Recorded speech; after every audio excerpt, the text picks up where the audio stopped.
Hello, नमस्कारम। तो आज हम बात करेंगे रेक्टिलिनियर मोशन की। किस चीज की?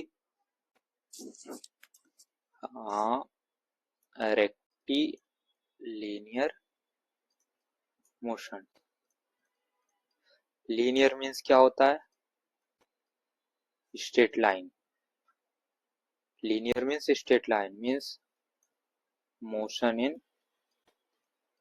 Straight, S T R, straight line, और we call as one D motion. इसका मतलब क्या है one D motion? One D motion का मतलब है या तो मोशन एक्स एक्सिस में हो रहा हो या तो वाई एक्सिस में हो रहा हो। तो हम देखते हैं इन सब चीजों में क्या क्या आता है। मोशन के रिगार्डिंग इन सब चीजों में क्या क्या आता है। मोशन है तो क्या क्या होता है? उसका कुछ पोजीशन होगा, इनिशियल पोजीशन बॉडी का,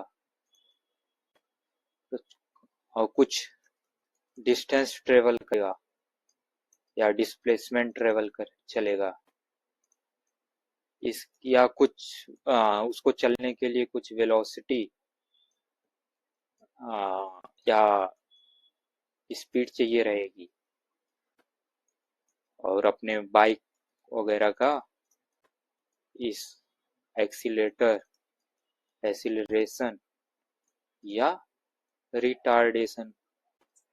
रिटार्डेशन रिटार्डेशन मीन्स एक्सीलरेशन कम करना, एक्सीलरेशन मीन्स बढ़ाना। और क्या ये सब चीजों में किस में अकॉर्डिंग होगा? टाइम के अकॉर्डिंग होगा। हाँ, तो हम बेसिक चीज जानते हैं। Distance equal to distance equal to distance equal to speed into time. मतलब क्या है? स्पीड क्या है? Distance travel by the particle per unit per time. Hmm distance क्या होता है कि हम डिस्टेंस जो है ये हमारा स्केलर क्वांटिटी है। इस स्केलर क्वांटिटी है। इस हमें डायरेक्शन का लेना देना नहीं है। तो ये है, अगर ए और बी से पॉइंट पे, ए और बी पॉइंट से ऐसे किसी तरह पहुंच रहे हो, तो टोटल डिस्टेंस जो सम होगा इस पाथ का वही होगा डिस्टेंस। और डिस्प्लेसमेंट जो होगा, अगर मान लो ये पोजीशन r1 वेक्टर पे है और ये पोजीशन r2 वेक्टर पे है, तो डिस्प्लेसमेंट क्या होगा? जो दोनों के बीच का मिनिमम पाथ डिस्टेंस होगा। Displacement equal to r2 vector minus r1 vector. और वेक्टर तो जानते हो, अगर एक्सिस में कोई पॉइंट दिया हो I cap, J cap, K cap में डिनोट किया जाता है।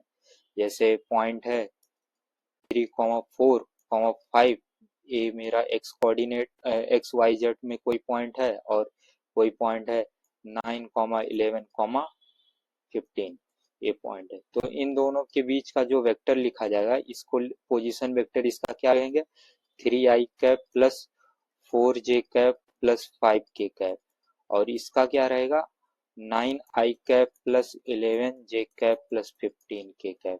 अब इन दोनों के बीच में जो आ, हमारा डिस्प्लेसमेंट रहेगा उसका r1 माइनस r2 कर देंगे। एक वेक्टर इक्वेशन आएगा। जब r1 r2 मान लो क्या आया?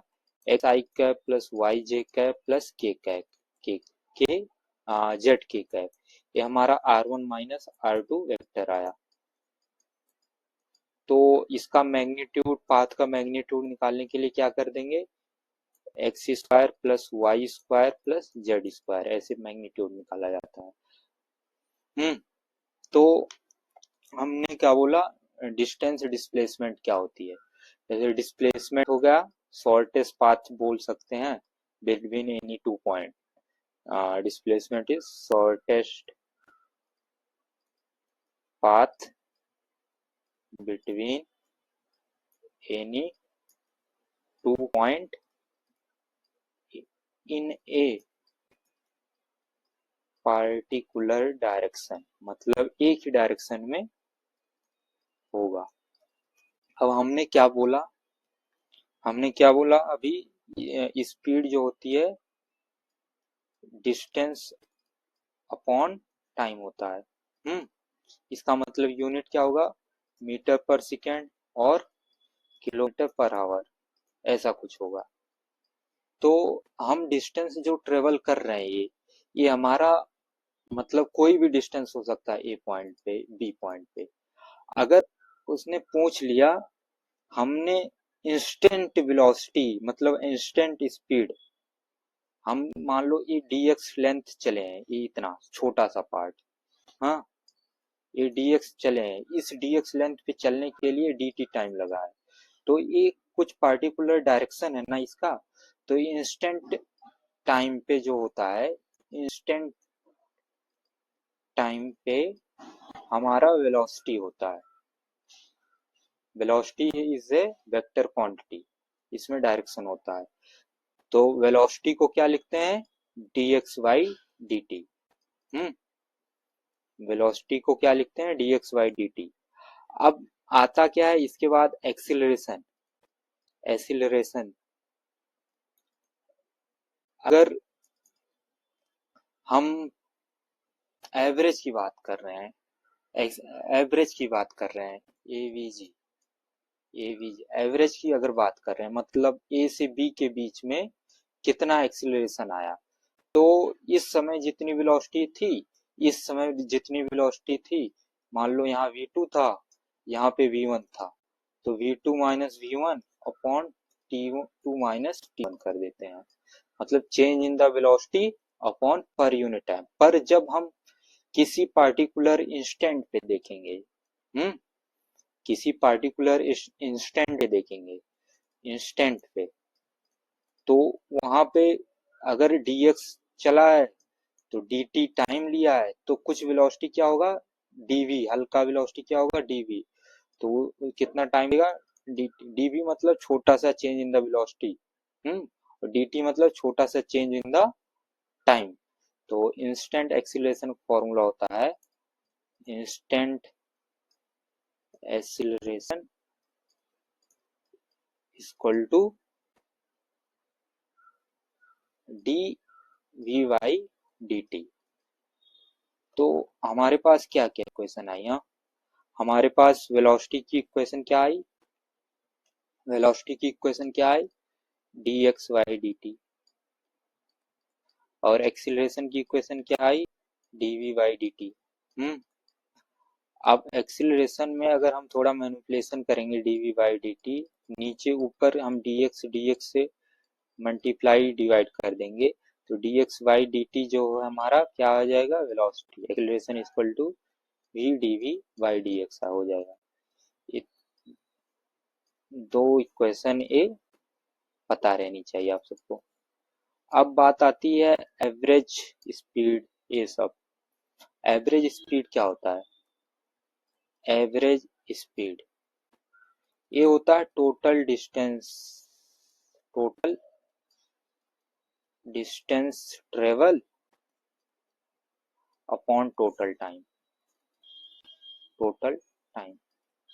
तो मान लो क्या हो रहा है, तुम अपने यहाँ से मामा के यहाँ जा रहे हो और इधर उधर करके ऐसे पहुंचे, तो जो टोटल पाथ का सम होगा, जितना समय लगा है, उसी को total distance on total time कर देते हैं। तो हमारी बाइक जो बोलते हैं एवरेज दे रही है, तो इस हिसाब से उनका एवरेज स्पीड कैलकुलेट किया जाता है। तो चलो हम कुछ न्यूमेरिकल देखते हैं, ये मैंने कुछ सिलेक्ट किया है ऊपर न्यूमेरिकल, है ये है,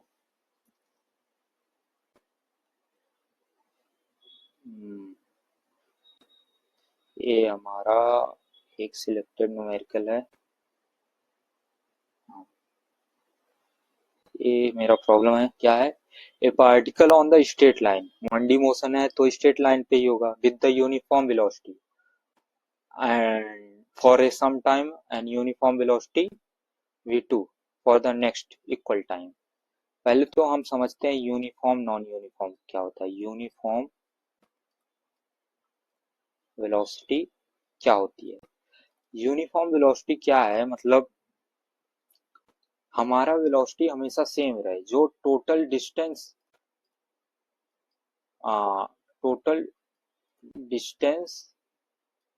travel in A time period is always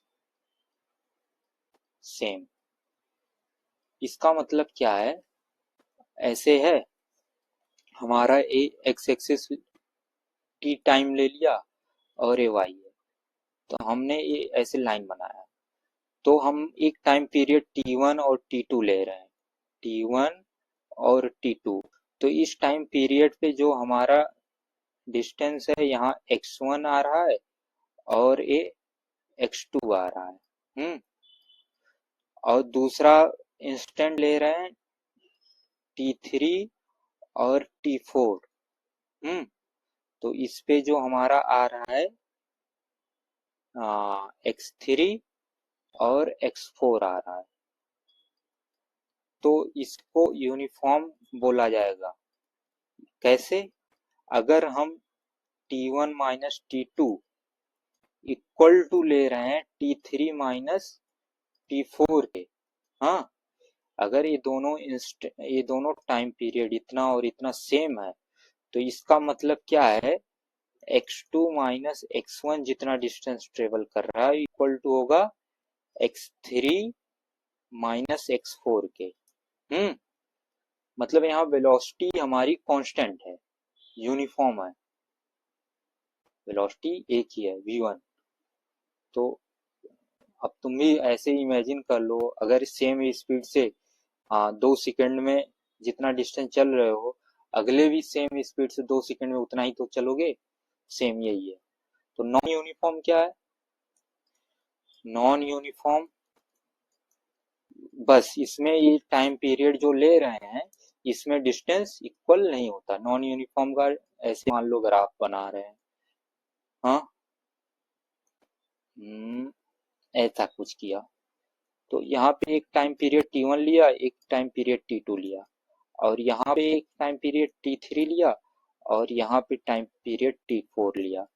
यहाँ से x1 x2 x3 x4, तो यहाँ पे तुम क्या देख रहे हो, अगर T2 minus T1 equal to T3 minus T4 है, हाँ, ये दोनों टाइम पीरियड सेम है।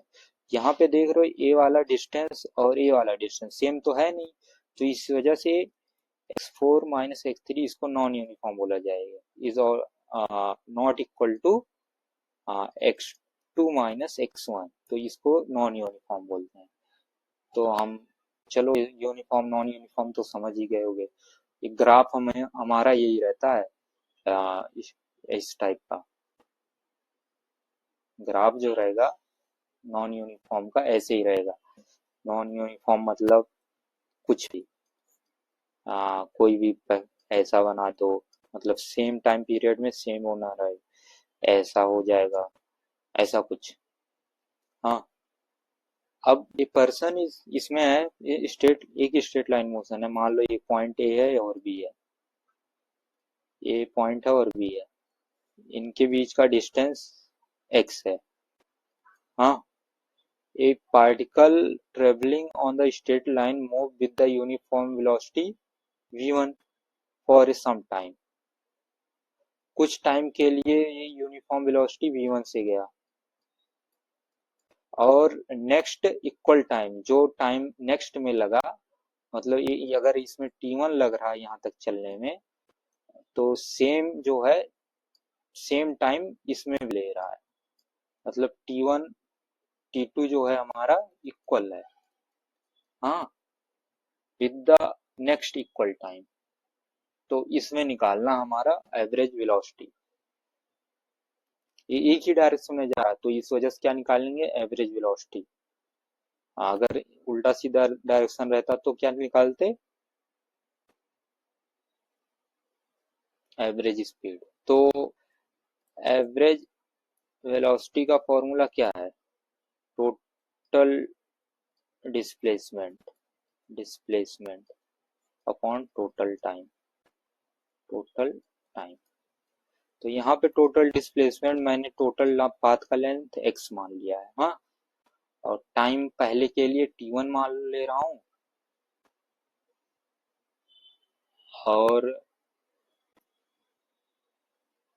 और दूसरे के लिए t2 मान ले रहा हूँ, हाँ, ऐसा ही कुछ कर रहा हूँ।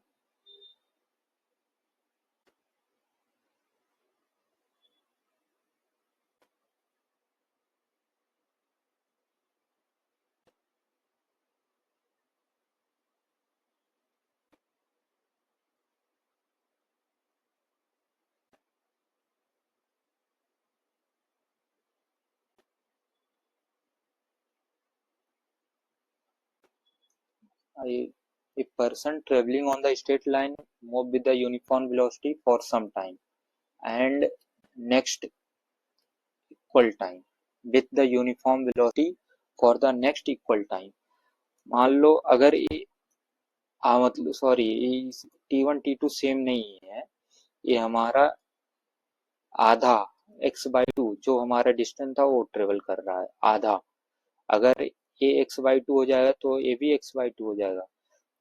तो हम क्या कर रहे हैं, x अपॉन T1 कैसे लिखेंगे, distance equal to speed into time था, टाइम क्या आ जाएगा dy/s। तो x/2 v1 plus x/2 v2 क्या हुआ तब, हम्म अपना क्या हो जाएगा v1 plus v2 on to v1 v2, ये आया ना। तो ये फॉर्मूला देख लो, ये क्या फॉर्मूला है, सॉल्व कर लोगे ऐसे ही होता है सॉल्व। मतलब पहले हम डिस्टेंस निकालो टोटल, तो जितने जितने टाइम इंटरवल पे वेलोसिटी चेंज हो रही है उस टाइम इंटरवल पे निकालो। मान लो अलग फिर से अगर दे दिया होता यहाँ पे ए से बी सी ऐसे है और डी है, इतना सब इक्वल है, ये A B equal to B C equal to C D, यहाँ पे V1 से जा रहा है, यहाँ V2 से जा रहा है, V3 से जा रहा है। तो इनको सॉल्व करते क्या होता, इसका सेम डिस्टेंस रहता 3x कर देते total 3x, x Y V1 कर दो, एक्स वाई V2 कर दो, सेम ऐसे सॉल्व करते। हम्म अब इसमें एक और मान लो हम अगर एक पार्टिकल ए है, ए से बी जो है हमारा किस V1 से जा रहा है, V1 स्पीड से, सेम वी फिर से लौट जा रहा है बी से ए V2 से। तो इसमें डिस्प्लेसमेंट क्या हुई, डिस्प्लेसमेंट क्या है जीरो। तो यहाँ पे क्या निकालेंगे, हमारा एक डायरेक्शन तो है नहीं, तो यहाँ पे हम एवरेज स्पीड निकालेंगे। एवरेज स्पीड कैसे निकलेगा वो, अगर मान लो पाथ की लेंथ x मान लेते हैं, x टोटल डिस्टेंस फिर चल रहा है 2x, आते आए गए 2x, एक्स वाई पहले में V1 गया, एक्स वाई V2 गया, अब इधर सेम वही आया 2v1 v2 upon v1 plus v2। और इसके बाद क्या क्वेश्चन था, इसके बाद क्या क्वेश्चन था भाई,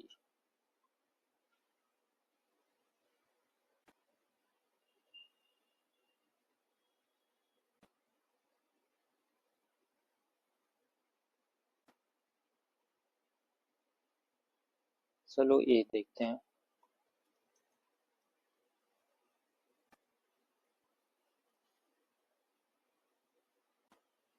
हम्म,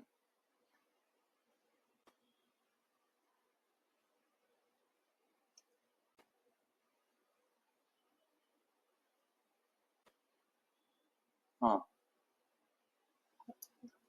तो इसमें क्या है, an object start from the rest at t equal to 0 पे with the acceleration of the rate A बराबर 60 से ए इक्वल टू 6t से वो x का एक्सीलरेशन चेंज हो रहा है। तो व्हाट इज द वेलोसिटी? हाँ, वेलोसिटी फाइंड करने के लिए क्या करते हैं? एक्सीलरेशन क्या होता है? dv बाई dt होता है। हम्म इसको 6t है। अब क्या बोल रहा है? An object, what is the velocity? तो वेलोसिटी की इक्वेशन क्या आ जाएगी? तो इसको सॉल्व करोगे जब, dv इक्वल टू उस साइड ले जाओ 6t dt हो जाएगा। अब इसको इंटीग्रेट कर दिया जाता है, तो यहाँ से वेलोसिटी आ गई, तो 6t² बाई 2 आ गया, मतलब 3t² जो हमारा 3t² हमारा क्या रहेगा? वेलोसिटी रहेगी। पार्ट और एक जब वो करते हैं क्या, इंटीग्रेट करते हैं, एक कांस्टेंट आता है। वेलोसिटी क्या है? 3t² प्लस सी। तो पार्टिकल क्या है? फ्रॉम द रेस्ट, टी बराबर 0 पे क्या है? रेस्ट है। टी बराबर 0 यहाँ रखेंगे, वी बराबर 0, इसका मतलब सी बराबर 0 हो जाए, तो सी को हटा दो, वी इक्वल टू 3t² आ गया। हाँ, अब बोला क्या है? It's displacement at any time. तो डिस्प्लेसमेंट कैसे निकालोगे इसका? तो v आया है हमारा 3t², डिस्प्लेसमेंट कैसे निकालोगे? dx by D T equal to क्या होती है? v होता है। तो v यहाँ क्या है? 3t²। तो dx equal to 3t² dt, फिर इंटीग्रेट करोगे, पोजिशन x क्या आ जाएगा?